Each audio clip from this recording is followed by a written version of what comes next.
Hello, hello, hello, collective. Love reading po ulit tayo. General reading, love reading, yan. Natin dito. Timeless, no? As usual, lahat naman ng reading ko rito, timeless. Kailan man makarating sa inyo.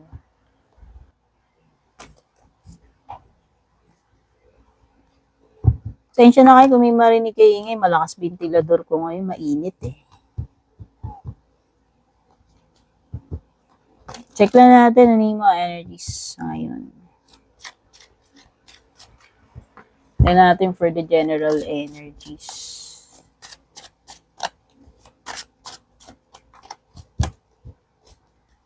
Hello! Thank you nga pala sa pag-drop by. Ako nga pala si Tin, para sa mga bago rito.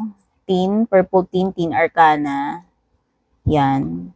May mga readings ako dun sa Tin Arcana. Meron din ako reading dito sa Purple Tin. Pero isa lang yung sasabihin ko sa inyong hindi magbabago. Yung parehong account ko, page ko, ay meta-verified. May check. Pag wala pong check sa dulo, yun po yung mga panggap at fake na gumagaya sa akin. Remember, hindi po ako mag-add friend. Hindi rin po ako mauunang mag-chat, mag-message sa inyo para mag-offer ng kung ano-ano, lalo na manghingi ng kung ano-ano. Okay? Paulit-ulit ko po yung sinasabi.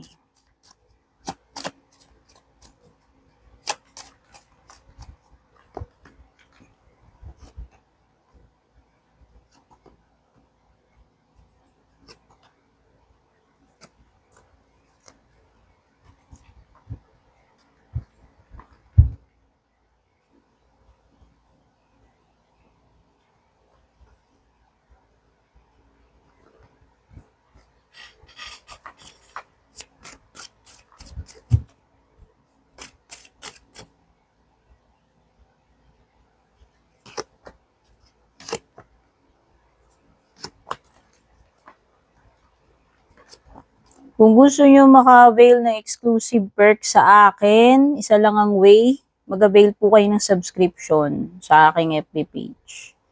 Kayo po mismo mag-PM, mag-inquire, kasi nga hindi po ako mauunang mag-chat, mag-message, or mag-add friends sa inyo. Yun, dun nyo lang malalaman yung legit na ako. Okay? Okay, may mga difficult times dito, pero mukhang makakalagpas ka naman dyan. No? Sabi dyan, hindi ka basa-basa papabayaan. Ano man na mangyari. May mga problema yan sa pera man yan or in general. Merong bagong person na papasok sa buhay mo, sabi dito sa Chairfield. Basta merong something na mapupunan eh. Pag nakita natin yung Chairfield, merong something na mag-o-occupy ng space. Kung dating bakante, alam mo yun? O baka no person, pwede naman romantic, hindi. Kasi may romance. By the way, pwedeng romantic talaga. Ano ba yan? Nagliliparan yung cards ko. Ala, sa ventilador ko. Number 1 lang yan, promise. Ngayon, no, nagliliparan sila. Basta may bagong papasok eh. Sa buhay mo eh, may mamimit ka eh, may bagong darating. So at least magiging harmonious, peaceful yung mga susunod na araw or weeks para sa iyo. At least, ayan, meron kang peace and harmony. Ibig sabihin, siguro wala namang mga gulo, masyadong anong tawag dito, mga hassle, no? Ayan talaga, nangangamoy love life kasi may date, no person, romance is in the air. Ayan, no, magkakaroon ng commitment, union,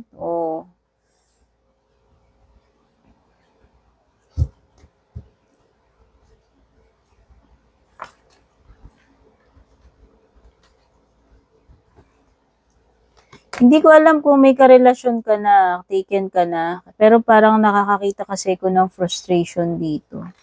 sa relationship. And at the same time, pwede rin may possibility nga na may person na, bagong person na darating, papasok sa buhay mo, may mamimit ka na bago. Yung iba dito, pwedeng kasal na kayo, or engaged, nangangamoy wedding, malapit ng ikasal, kaya lang alam mo yun. Pwedeng mangyayari, kahit na engaged na malapit na ikasal, is parang merong pampagulo or no person na darating eh. Ayan o, meeting someone new. Whether yung romantic yan or hindi, meron person na darating na bago.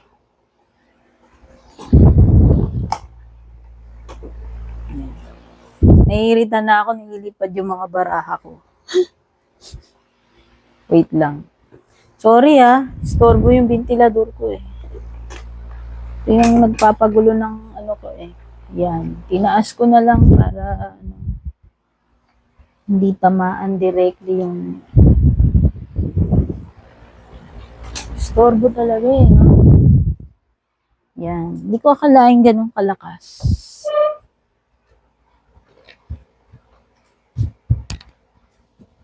Yung mga single dito, kung single kayo, meron talaga pasok. Bagong person papasok. Matatapos na yung period ng pagiging solo flight. Oo. Nakakamoy wedding rings eh. Nakakamoy commitment eh. Pero meron pa ring person dito na maaaring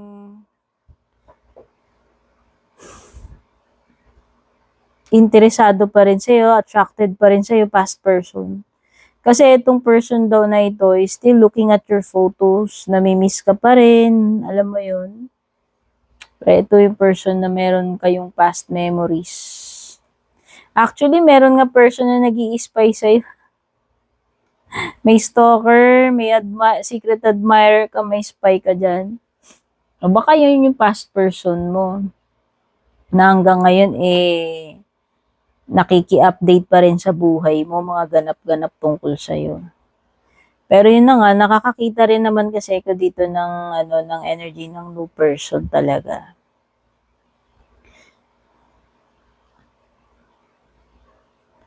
Meron bang buntis dito or about to become pregnant? May Empress.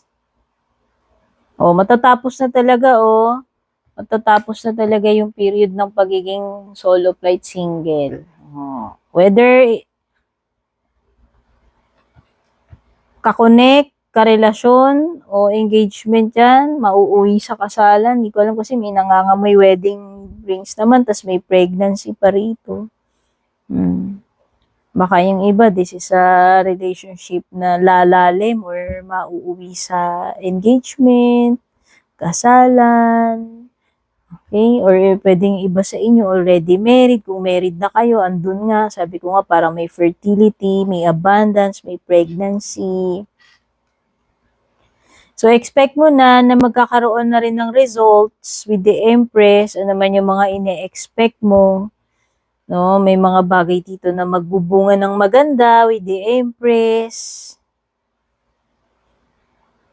Kung ano man yung gagawin mo, magiging successful yung creation mo na yan. Oo. And magbubunga talaga yan ng maganda. Although sa pera, hindi ganun ka okay, no? Maaaring hindi ganun kadami ang sales, ang ang kita.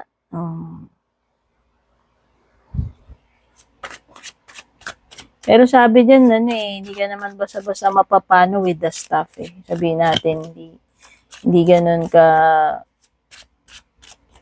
kalakas, pero hindi rin naman yun talagang magiging desperate or very problematic. No? By the way, may Virgo, Taurus, Libra. Oo.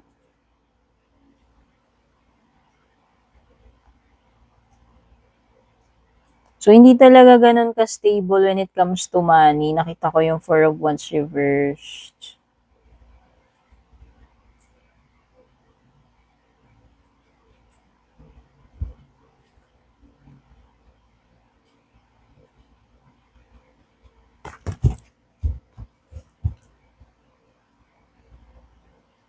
Ano ba 'to, may mga occasion na maaaring hindi matuloy, ma-postpone, reschedule with the Four of Wands reversed.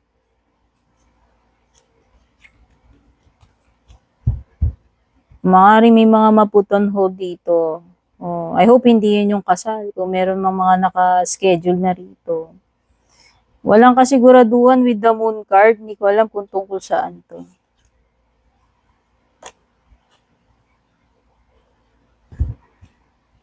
Pero nakikita ko with the Ace of Swords, magkakaroon pa rin naman ng solution to the problem eh.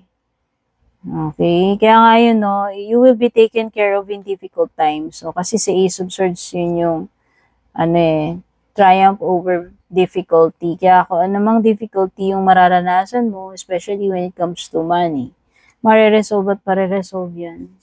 Ano man yung gagawin mo, sabi ko nga, maganda yung bunga, successful pa rin yung outcome. Ayan, no, happily ever after pa rin naman mauuwi ito eh. Kaya nga yung iba talaga sa inyo, pwedeng ito ay nangangamoy wedding na. Kung person yan, ito na yung person na magbibigay sa iyo ng masayang relationship. Or ng family. Or ng anak. Ayan, no. Stay put ka lang with the Nine of Wands na kahit na minsan napanghihinaan ka na ng loob, minsan parang halos mag-give up ka na.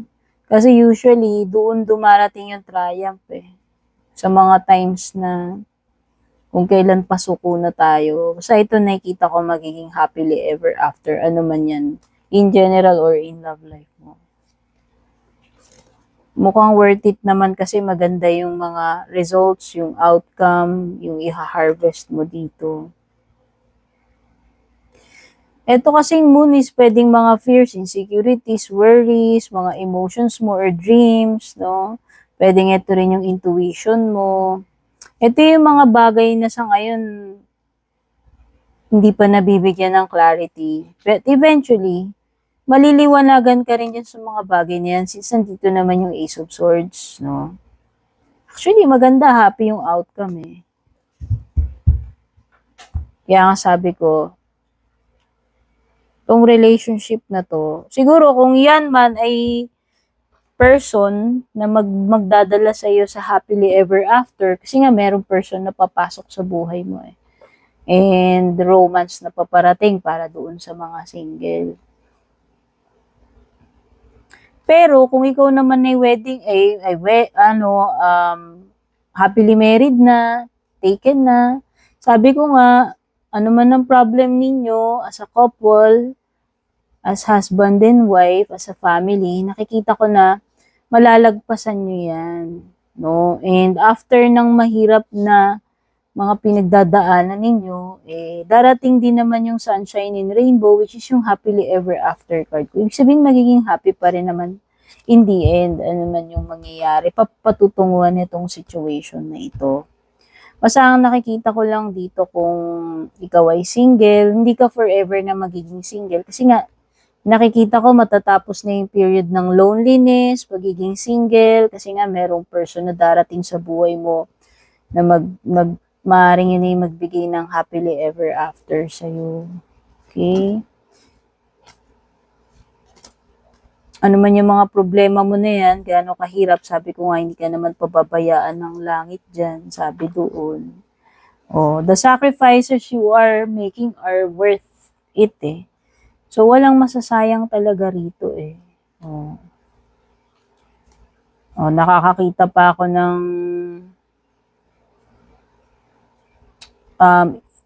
opportunity with the Four of Cups, no? Sa pera lang talaga hindi ganun ka-stable at first. Pero hindi naman laging ganun yun. Hindi naman yun yung final destination mo. Yung pera, nagagawa natin ng paraan yan. Basta magsumikap lang tayo, alam mo yun. Okay, so yun yung mga na-pick up ko as of now. Ito talagang person na to na mamimit mo, interesado yan sa'yo, at sa tingin ko magiging seryoso yan. Oo, so, ayan o, nandun darating kayo dun sa dating period until Alam mo yun, maaaring mauwi sa seryoso, long-term commitment, and eventually wedding kung hindi ka pa nakakasal. So this is a someone na merong potential. Okay? So yun yung mga na-pick up ko dito sa inyong general/love reading. Thank you so much for dropping by. Kung bago po kayo, please don't forget to subscribe or follow sa aking channel or page. Don't forget to hit the bell icon para manonotify po kayo every time meron po akong bagong reading or upload. Thank you so much doon sa mga laging nagla-like, nagko-comment, nag-share, nag-heart, hindi nag-skip ng ads, generous star senders, super thanks senders, and yung mga mababait na nag-join na membership subscription. Yan. Love you all. Godspeed. Babush.